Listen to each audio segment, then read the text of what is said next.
If you spent any time at all on YouTube looking for study advice, then you've probably come across this video called Study Less, Study Smart. Now, this is a recorded lecture from Professor Dr. Marty Lobdell, who is a former psychology professor at Pierce College and wanted to give his thoughts on how to be an effective student. And the video came out when I was a sophomore in college and I wanted to watch it, but the problem was it was an entire hour long and I could just never make the time. Now, I've seen a lot of students say the exact same thing about the video, so what I want to do with this video is try to give you about 80 to 90% of the value packed within the lecture in about 1/10 of the time. So to do that, I first watched the lecture myself and took detailed notes on it. And if you want those notes, I've actually included them at the end of this video. But first, let's get into the tips. So tip number one is to break your studying into chunked sessions. And the reason for this is that the average student can only really pay attention for about 25 to 30 minutes. And this goes across the board from lectures to reading to studying. After about 25 to 30 minutes, your efficiency starts to really taper off. And that's why the advice to simply study more is not effective at all. Instead, you want to break your study sessions into about 20 to 30 minute chunks. And after those are done, take 5-minute breaks where you do something fun or at least away from your studies. And also, once your study sessions are done for the entire day, you want to give yourself a real tangible reward for doing it. As Dr. Lobdell says in the lecture, reinforcement of positive things builds good study habits. And as an added benefit, you're training yourself to study. So as you keep doing this, you're going to be able to study for longer and longer on each session. Tip number two is to create a dedicated study area. And the reason for this is that our environment, the context that we're in, largely determines our behavior. So think about when you're in class. When the professor presents a question to the entire class, you instinctively raise your hand.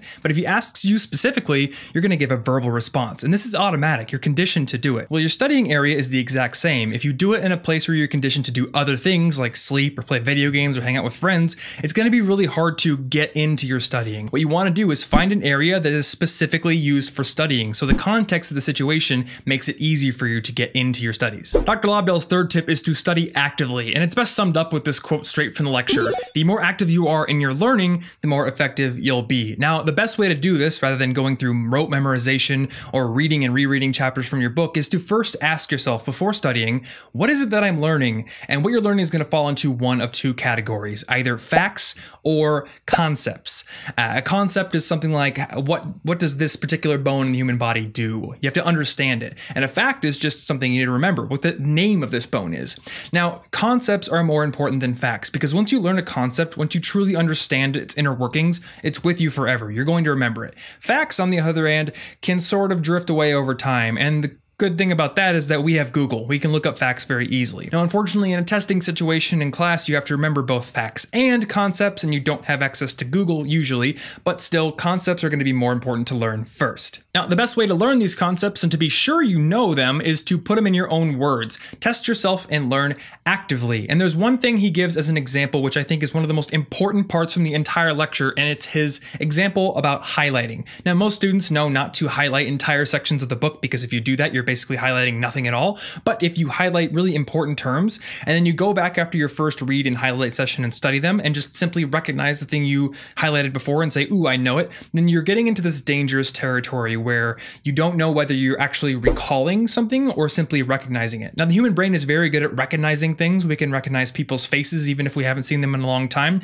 But the difference between recognition and recollection is that recognition requires an initial trigger, a cue. And if you're in a test, there is no trigger or cue. You have to actually pull it forth from your memory. So to test and make sure that you're actually recalling something instead of just recognizing it, you need to quiz yourself. You need to do active studying and active learning. The fourth tip is to take more effective notes, and he's really brief on this one. Basically, he says, after class, as soon as possible, and truly as soon as possible, flesh out your notes a bit. Add some more to them so you can actually solidify the concepts in your mind. And if you're fuzzy on something, ask another classmate who also took good notes, or go to office hours or wait to the next lecture and ask the professor before he starts if he can clarify something that you don't really have a good grasp on. The fifth tip is to summarize or teach what you learn, and he says the best way to actually learn something is to teach it, and the reason for this is twofold. Number one, it's a great form of active studying because you're forcing your brain to recall all the information so you can basically summarize it for somebody, and number two, you're really making sure that you fully understand the subject. If you're explaining it to somebody who has absolutely no idea about the topic and they're coming at it from a beginner's perspective, then you're really going to have an easy time of pinpointing gaps in your own understanding. Tip number 6 is to use your textbooks correctly 3, and in this part of the lecture, he goes over the SQ3R method, which stands for survey, question, read, recite, and review.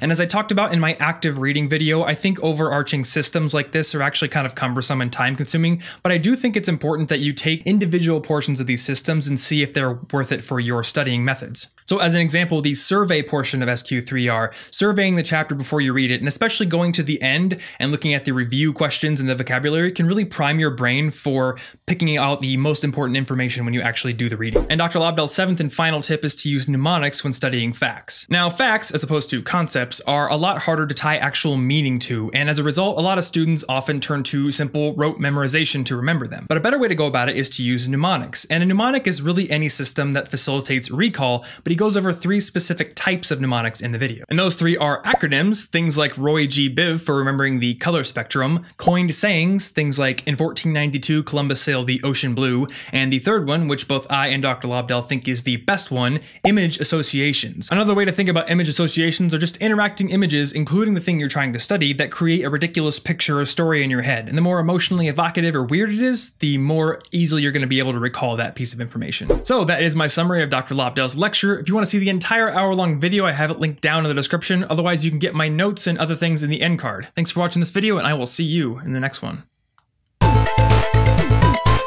Hey guys, thanks for sticking around to the end of my video. Now, if you want to get even more study tips, I made a video about advanced study tips last week, and you can see those by clicking the thumbnail. Also, if you want to get new study tips every single week and ways to be an awesome college student, then just click the big red subscribe button right there. As I said in this video, you can get my detailed notes on the entire lecture by clicking the orange button to go to the companion blog post for this video. And also, if you want to become an awesome studier, I wrote a 100+ page book on how to get better grades, and you can get it for free by clicking the picture of the book. Lastly, if you want to connect with me or have ideas for new videos, you can either connect with me on Twitter at TomFrankly or just leave a comment on this video.